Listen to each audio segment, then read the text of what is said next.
This is a 1989 Dodge Caravan, and it changed the world. This was the original minivan, the very first. And while the minivan isn't as popular today as it once was, it was everything and everywhere in the 80s, 90s, and 2000s, and it all started right here. And this Dodge Caravan is especially cool because it has a manual transmission and turbocharged power. Today, we're gonna go through it, the original minivan, and all of its quirks and features.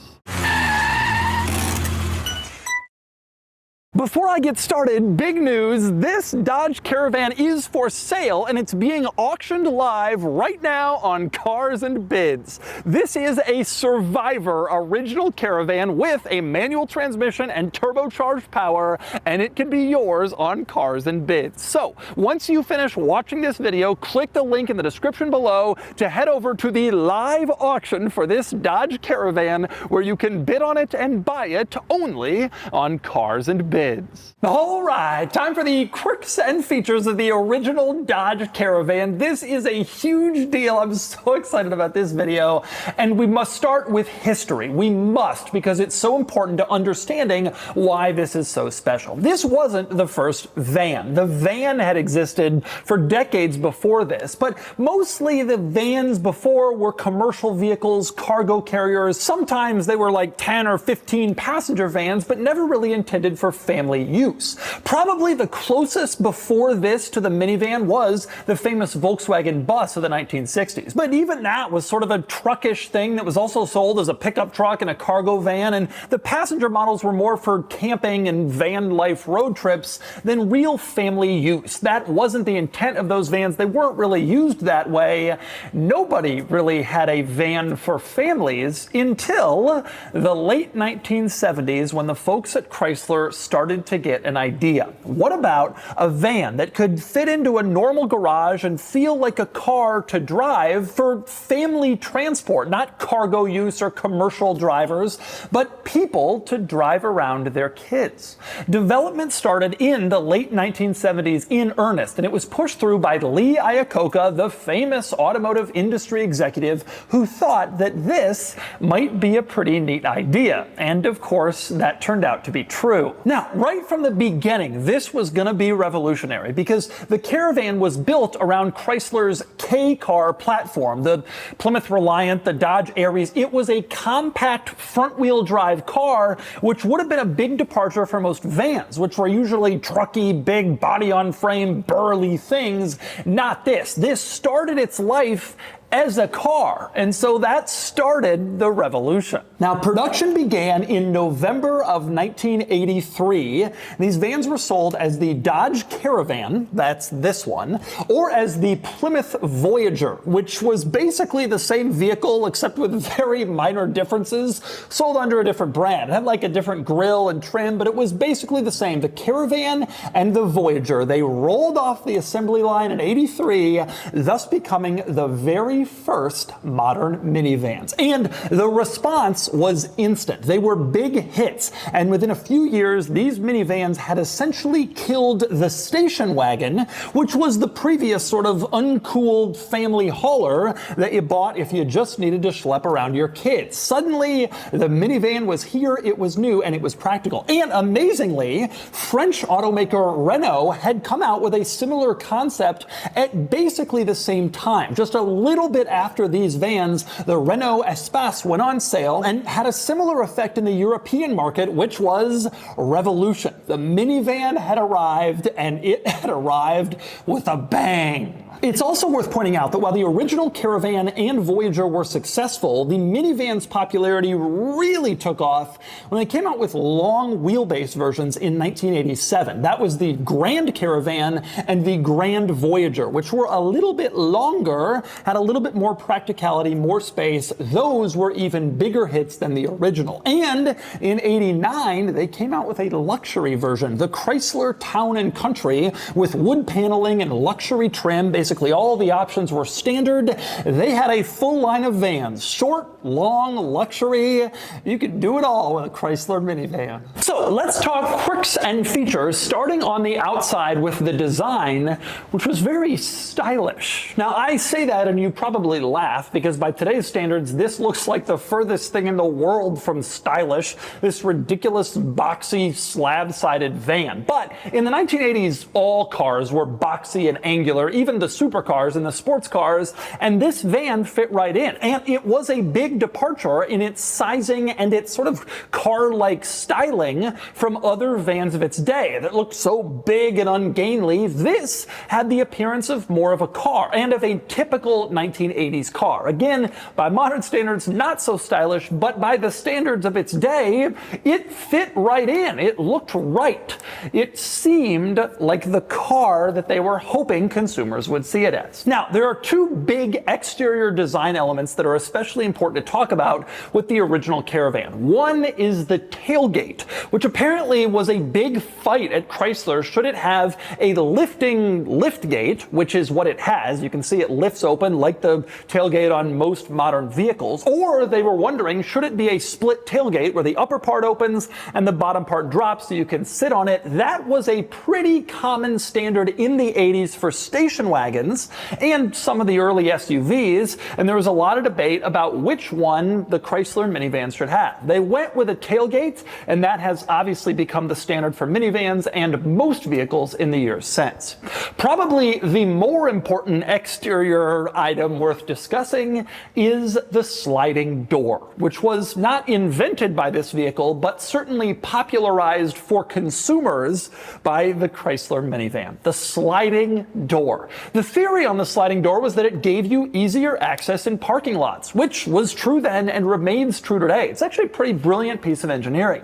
You just slide open the door. Instead of opening it 2 feet to climb in, it comes out a few inches and you climb right inside. The huge benefit here was obviously kids. They didn't open the door all the way, slam it into the car next to them. Instead, they could just be trusted to open the door themselves and get in. Although early sliding doors were heavy and they were not power operated, so it wasn't always the easiest thing to do, but it could be done, and it could be done efficiently and safely. The other big deal about the sliding door is there was only one sliding door on the passenger side of all early Chrysler minivans. There was no sliding door on the driver's side. Apparently, this was also a big fight at Chrysler. Do we put in dual sliding doors, or do we just stick with that one passenger side door that opens to the curb side, not the traffic side? And that's what they decided to do. All of the early Chrysler minivans had one sliding door, and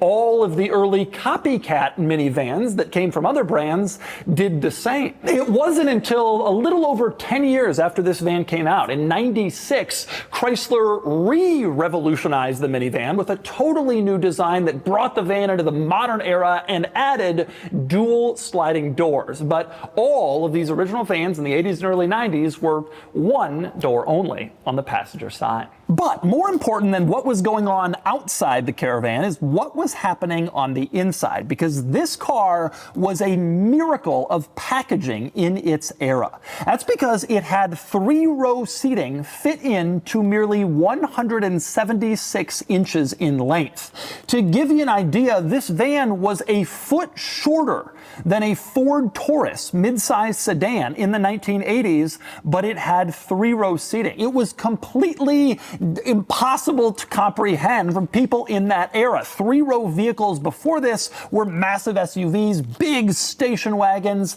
and then this came out small, compact, and yet there was all this space inside. It was a huge deal. And indeed, it fit 7 people. 2 up front, 2 in the middle, 3 in the back. There were various different seating configurations you could get, but this is probably the most common and the most enduring even in modern vans. Now, when that grand Grand Caravan came later, they added about 15 inches to the overall length of this vehicle, giving it more interior space and cargo space. But these early Caravan models were a mere 176 inches long. That's like a Toyota Corolla. Honestly, it's even smaller. And from a packaging and convenience perspective, there was more going for these vans than just that. Another big benefit was a relatively low load floor. Not like modern day SUVs, they're taller, a low floor to make it easy to climb inside. And yet the seats were all placed pretty high in the vehicle, which gave you a pretty good driving position, kind of the reason why people love SUVs. Another benefit was this middle seat, the second row, you can see is sort of pushed to the side. It only has 2 seat belts for 2 seats, and there's a hole here so that it's easy to climb into the third row. You don't have to do any folding or pushing or moving. You just walked right into the third row. Easy access to all the seats in this vehicle. And speaking of seats, another big deal with the seating in here was that it was removable. Behind the front seats, both the second row and third row could be completely removed from the van if you needed it. So if you didn't need the third row, you'd take it out, you'd leave it in your garage. And there were garages all over the United States, especially the Midwest, that had extra Dodge Grand Caravan seats in them for years. I remember this was a big thing because that's what you had to do if you wanted the cargo space. Now, it's worth pointing out that the third row seat does fold down. There's this latch on the back, you can pull it and then fold down the seat. And you can see this is laughable by today's standards that have seats that fold completely flat into the floor with these trick mechanisms and brilliant designs. Back then, the backrest just folded down and that's what you got.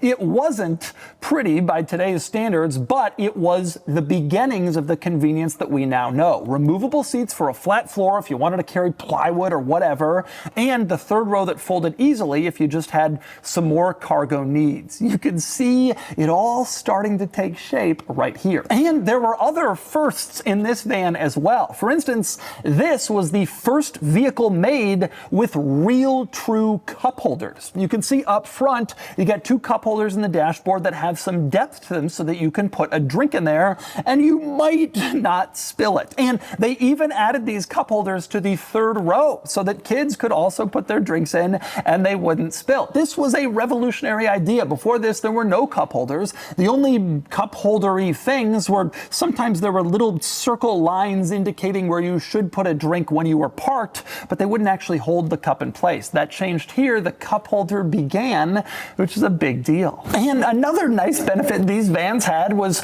opening windows for rear seat passengers. Now, it's worth pointing out they didn't open much. This was all you got, this little venting.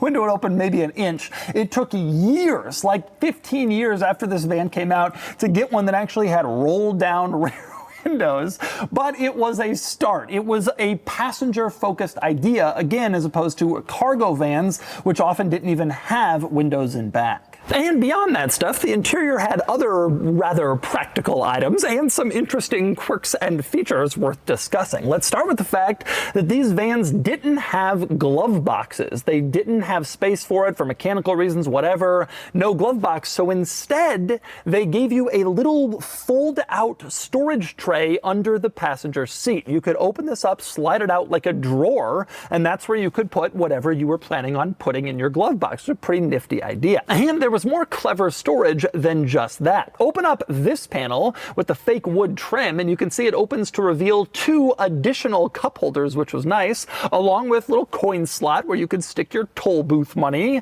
plus a cigarette lighter and an ashtray. And this switch turns on a little light. So if you needed to see what was going on here, you had a separate light just for this storage area, which is a pretty nice touch. Below that, you had yet another storage compartment that you could open up, and this one has ridges in place for you to put, I guess, your cassette tapes that you would then stick into your cassette player. But you could pretty much use it for anything. It was just another nice storage solution in this car. And there was even more to like to add practicality. You go up onto the ceiling and you could see there's this overhead center console, which integrates several other storage areas as well. You could put like sunglasses or a garage door opener in here, which was a pretty nice feature to have. And this van also came with individual armrests for the front seats, which again was a pretty nice touch. Since the floor was so relatively low in this van, you didn't have a center console, there was nowhere to put your arm, so they gave you individual armrests to add to your convenience. Also nice in these vans was a climate control vent that was mounted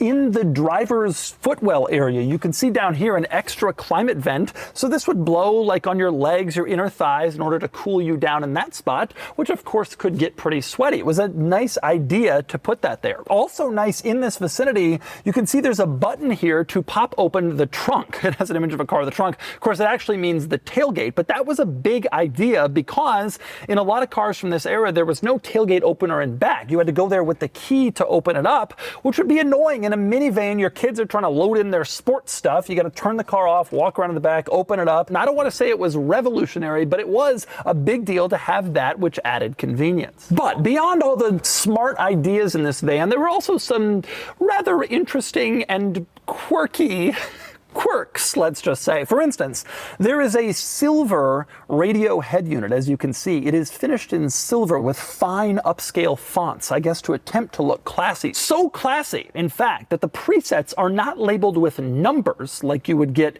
in a regular car. Instead, the numbers are written out, 1, 2, 3, 4, to add to the classy luxuriousness of this stereo head unit. And another interesting quirk, I showed you earlier that you could open up those second row rear windows with a little vent latch to get some air going back there. That's the second row, but the third row was a little different. To open up the third row vent windows, there were switches right here in the overhead console. You can see it says left vent and right vent. And if you wanted those open, you had to press the switches, and there were no corresponding switches in the third row. So if you're sitting back there, you wanted airflow, you had to nicely ask 2 rows ahead so people would open them up. I guess the theory was that if a third row passenger accidentally left that vent open, you'd have to climb all the way back there in order to close it, and so it was nice to have these switches to do it easily, but it was definitely an odd way to get windows open for the third row. Other interesting items I like relate to labeling. For example, the door lock, you can see it here.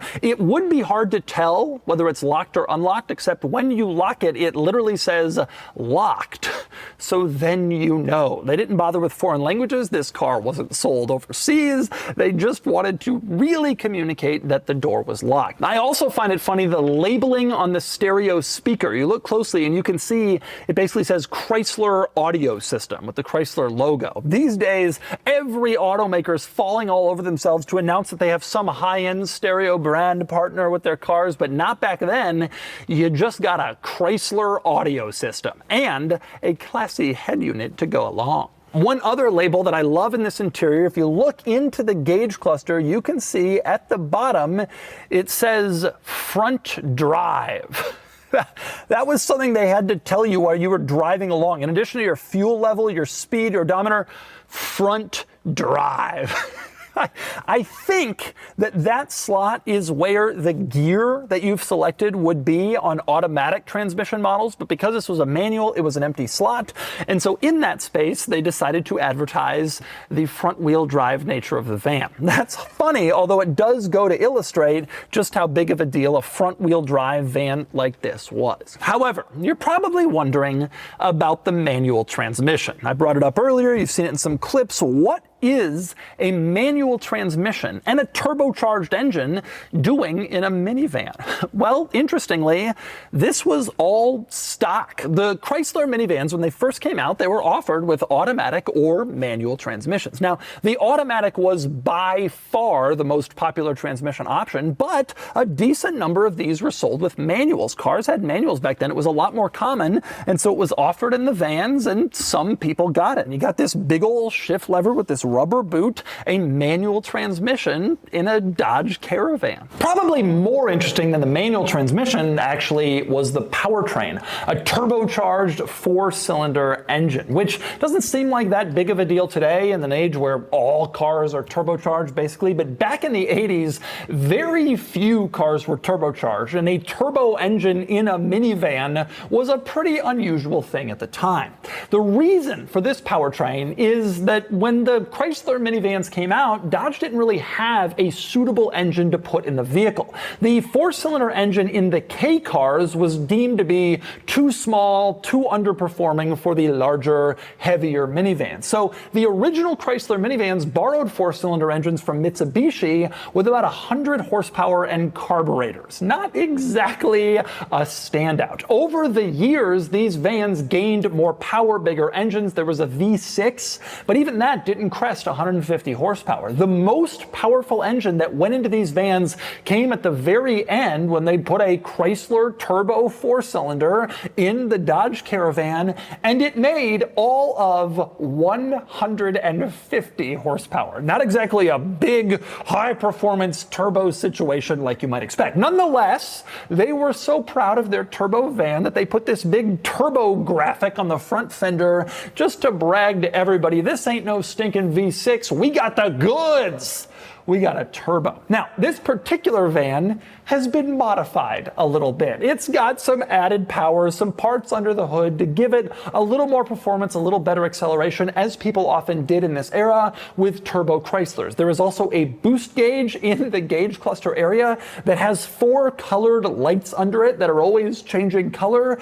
No idea what that means, but obviously this thing's been upgraded a little bit to get more power. So, no longer stock, not really a true original survivor, but if it wasn't for the turbo engine and the interest in modifying it, this van probably would have been off the road a long time ago. These early Caravans are very hard to find in good shape, like this one is. But beyond the powertrain and the stuff up front, there are quite a few interesting quirks and convenience features worth mentioning in the back seats. Let's start on the side of the back seat. You have this little storage compartment kind of carved into the seat where you could put papers or maps or whatever you might want, adding a little convenience in back in the second row. Also adding convenience in the second row, you had an ashtray over on the other side so that your children can smoke. I think that ashtray and the popularity of smoking in this era is probably why they were so intent on making vented windows for all rows of seats. Just in case you did have smoking passengers, they had somewhere to put out their cigarette butts, but they've given you that option, especially with that ashtray back here. The third row actually has more cool stuff than the second row. I showed you those cup holders in the third row earlier, which were revolutionary, hard as it is to believe, but the third row also came with storage compartments, closing ones with lids on both sides. Driver's side, there's one next to the cup holders, and passenger side, you also had one, so that third row passengers could put their stuff in the van, adding some more convenience, which was nice. Now, if you're wondering why there's no headrests back here, that's because Chrysler wasn't required under federal law to put headrests back here, and so they didn't. You see, the original minivans were given a classification of light truck by the US government, and light trucks were exempted from regulations requiring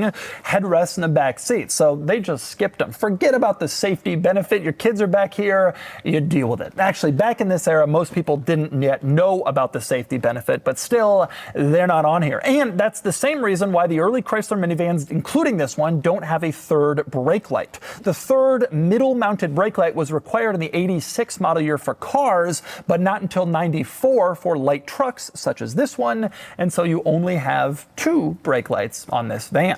Speaking of lighting, also worth pointing out that up front you had little Chrysler logos integrated into the headlights, which is actually a pretty cool trick. It's sort of the car company logo puddle lamp of its day, getting those little Chrysler logos in there. More interestingly is why this vehicle had so many Chrysler logos. You can see up front, Chrysler logo. In back, Chrysler logo. The steering wheel, Chrysler logo, even though this was sold as a Dodge, not a Chrysler. And in fact, that was also true of the Plymouth version. Chrysler logos everywhere. Even back then, the Chrysler brands were all sort of under one umbrella, and so they just sort of used that logo, even if the brand was not really fitting with it.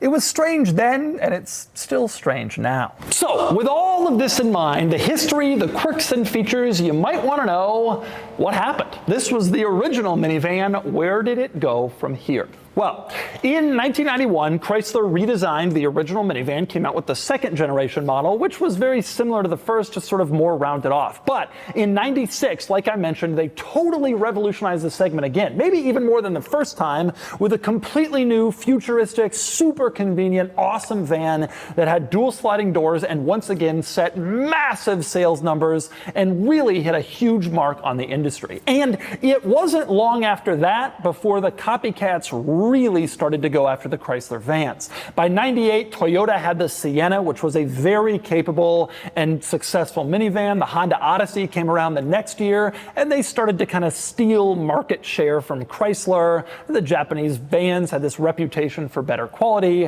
which was true, if we're being honest. But Chrysler continued along, and to this day, the Chrysler minivan still exists, tracing its lineage all the way back to this van. Now it's called the Chrysler Pacifica, but it's still an excellent van, still sells in big numbers. Even though it's more than 40 years on from the original, they've done a great job keeping it fresh and current and still owning their part in the minivan world. Which, it should be pointed out, isn't as big as it once was. The minivan segment in the 80s, 90s, and 2000s was huge, but with the popularity of the SUV, it's died off quite a bit. And in today's world, the first minivan may not seem like such a big deal because the minivan doesn't seem like such a big deal. But in this era, it was everything. It all started here. And now, let's get it out on the road and see how the original minivan drives. All right, driving the Dodge Caravan, the original, the old school, the first generation Dodge Caravan. Now, to some people, the cool thing about this van is that it's a turbo Dodge van, which is kind of a ridiculous thing that they did, that they put a turbocharged powertrain in a minivan at the time. These days, we take for granted turbocharged powertrains as being the norm, but back then, that was a wild thing to do. They just needed more power, and they didn't have any motors. And then the fact that this particular van has been, let's say, breathed on a little. I don't know the extent of the modifications to this van, but the turbo boost gauge, I can hear the blow-off valve. This van's obviously had some fun things done to it in order to capitalize on its sleeper status. But to me, the cool thing about this van is not the turbo or the performance. It's the fact that this is an original Dodge Caravan. This thing changed America. And that's also something that's kind of hard to explain to young people now. Like, the minivan is sort of a kind of a very small part of the car world. But it's hard to overstate just how big of a deal the minivan was in its day. In the 80s and 90s and 2000s, as a kid, you were growing up in the back of Dodge Caravans. I mean, that in the US, that's just the truth. Like, there was no exception to that. And of course, beginning in the late 90s, the Sienna and the Odyssey came out in the late 90s. Then it became, if you were a kid growing up in the 2000s, you grew up in the back of a Sienna and an Odyssey. And that's just how it was. Like, these days, everybody has SUVs, and that's become more common, and that's a thing. But in its era, the minivan was absolutely the biggest deal in the world, and this was the beginning of the beginning. It's also creaking and rattling a lot, which is typical of Chrysler vehicles that are 40-some years old. But you can easily tell, sitting in this van, how it would have been back in the day. Like, it drives like a car. It's like a totally reasonable, easy driving experience that any mom or dad in the suburbs could have just come out of their, Ford Taurus or the Chrysler K car, whatever, and gotten into this and felt totally at home. It wasn't like you had to pilot a 40 Econoline that was big and unwieldy and ungainly. This was a simple car-sized thing, and it was easy. And it rides pretty well. Like, that was another problem with a lot of vans. A lot of old school body on frame, commercial work truck type vans, they were loud, they had no structural rigidity, the ride quality was terrible. It wasn't the case in this. Like, this drove like a car. It's amazing to think how much Chrysler innovated here. And obviously, I will say the driving experience of this van is nothing particularly exciting. Like, it's not amazing, it's not, I mean, this particular one is cool because it's fast, and you floor it and it gets going in a way that is kind of impressive. Like it's legitimately pretty fast in a cool way, obviously, because it's a total sleeper. But other than that, like, you weren't going to have fun in one of these. That wasn't really the point, and that's certainly not why I'm reviewing it. The goal wasn't fun. The goal was just like utter practicality, kind of at the expense of your youth. Like as a parent, getting a van was sort of the end times. It was like, okay, I'm giving my world entirely to my children now. I'm finally admitting that. And that's one of the reasons the SUV became so popular, is that parents started to think, oh, well, wait a minute, I can have a child hauler and still be cool. And so they did, and that's why minivans kind of declined. But the practicality of the minivan cannot be overstated, and that remains. There's an Odyssey, 05 Odyssey. You started here, and the practicality of the minivan, this van just had such an enormous impact there. It's seminal. This car is just absolutely seminal. At the very beginning, the very forefront of what became a major movement in the automotive industry. And I love driving cars that were like the forefront, the beginning. I love reviewing cars that had a big impact. And in the last 50 years, this is definitely top 10 impactful cars.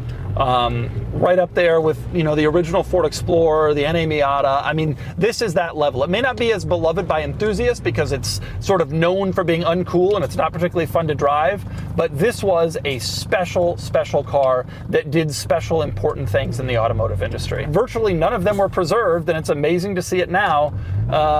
This one, which is in shockingly nice shape, obviously with some mods to make it even more fun and even more exciting to enthusiasts. And so that's the Turbo Caravan, an original Dodge Caravan, an icon of the automotive industry. Your Honda Odyssey, Toyota Sienna, your 90s Chrysler Minivan, all those vehicles, you can draw a line from them to right here. This van is a big deal, and it can be yours on Cars and Bids. Anyway, now it's time to give the original Caravan a DougScore. And the DougScore is here, 38 out of 100, which puts the original Caravan here against rivals. These may have been boring family cars back in the day, but today, this is a truly special car, a huge throwback to the old days and a major nostalgia vehicle for a lot of people. I'm thrilled I found one of these in good shape because I've wanted to review one for a long time, and the manual transmission and turbocharged power add a little fun to the experience. What a crazy time capsule throwback to a different era and a nice look at a hugely important vehicle.